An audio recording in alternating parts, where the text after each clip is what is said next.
कुठल्याही व्हेज थाळीच्या ताटासोबत अगदी शोभून दिसेल असा हा पदार्थ आहे। बनवायला अगदी सोपा आहे, नेहमीच बनवतो, पण पद्धत जरा वेगळी आहे।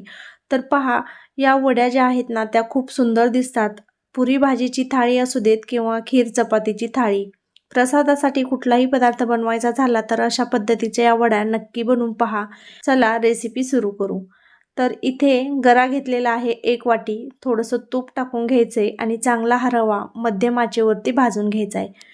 आता रवा भाजण्यासाठी 7 ते 8 मिनिटे लागतात आणि सगळ्यात महत्त्वाचं म्हणजे हा रवा इथे मी मोठा वापरलेला आहे, जो एकदम छोटावाला रवा असतो तो वापरायचा नाही। छोटा रवा वापरत असाल तर ते एकदम चिकटसर रवा होतो, त्यामुळे शक्यतो मोठा जाडसर रवा असतो तोच वापरा। तर इथे ज्या डब्याने मी रवा मोजून घेतला होता त्याच डब्याने बरोबर 2 डबे पाणी घालून घेतले। पाण्यामध्येच तूप घालायचे, अंदाजाने 3 चमचे हे तूप असेल, गावरान तूप इथे मी वापरत आहे। तर पाण्यावरती झाकण ठेवायचे आणि एक उकळी काढायची। पाण्यामध्येच उकळताना तूप घातलं ना म्हणजे हा रवा जो आहे तो एकदम फुलला जातो आणि आतमध्ये मऊसुत असा होतो। तर पहा, भाजलेला रवा जो आहे तो पाण्याला उकळी आली की लगेच याच्यामध्ये घालून घ्यायचा आहे। कधीही रवा बनवत असताना पाण्याला उकळी आल्याशिवाय जर रवा घातला तर तो रवा तितकासा चवीला चविष्ट रुचकर होत नाही। तुम्ही पहा, अशा पद्धतीने जर बनवून पाहिला ना तर खरंच तो रवा खूप टेस्टी होतो। फुल गॅसवरतीच चांगलं हे मिक्स करून घ्यायचे। पातळसर मिश्रण जर असेल तर गुठळी एकही होत नाही। एकदा ढवळून घ्यायचे आणि झाकण ठेवून एक 5 मिनिटं मध्यम आचेवरती हे शिजवून घ्यायचे किंवा फुल गॅसवरती शिजवलं तरीही चालेल। तर चांगलं मिक्स झाल्यानंतर बघा, सगळं पाणी हे रव्याने ॲब्झॉर्ब करून घेतलेलं आहे। 1 वाटी रव्यासाठी तुम्ही 1 वाटी पाणी वापरा, जर तुम्ही बारीक रवा वापरत असाल तर। तर हा रवा जो आहे ना तो एकदम मऊसूत असा होतो आणि शिवाय तो हाताला हा चिकट किंवा चिकट लागत नाही अजिबात। तर इथे मी साखर घालून घेते, पाऊण डबा साखर इथे मी वापरलेली आहे। म्हणजे 1 वाटी रवा असेल तर पाऊण वाटी साखर वापरायची आहे। अगदी परफेक्ट प्रमाणात गोडीला होतो। साखर आता फुल गॅसवरतीच हे चांगलं मिश्रण मिक्स करून घ्यायचे।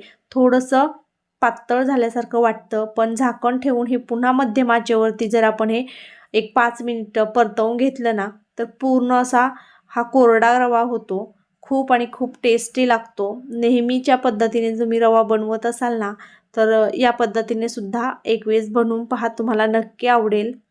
तर झाकण ठेवले 5 मिनिटं, हे असंच ठेवायचे। तोपर्यंत विलायचीची पावडर करून घ्यायची आणि याच्यामध्ये घालायची। तर पहा, 5 मिनिटानंतर हा रवा चांगला कोरडा जाणवतोय। आता ही विलायची पावडर त्याच्यामध्ये मिक्स करून घ्यायची। विलायची पावडर कधीही रव्याला टाकली ना खूप आणि खूप असा सुगंध त्याचा छान येतो आणि रवा खाण्यासाठी सुद्धा खूप टेस्टी लागतो। मिक्स करायचे, झाकण ठेवून पुन्हा 3 मिनिटं मध्यम आचेवरती हे वाफवून घ्यायचे। पहा, मस्त गरमागरम मऊसूत दाणेदार रवा तयार झालेला आहे। हा थोडासा थंड झाला ना अगदी खाण्यासाठी मोकळा सुटसुटीत असा हा रवा होतो। नक्की ट्राय करा। तर असाच रवा वाढला ना तर काय होतं, बऱ्याचदा ते व्यवस्थित वाटत पण नाही एवढं।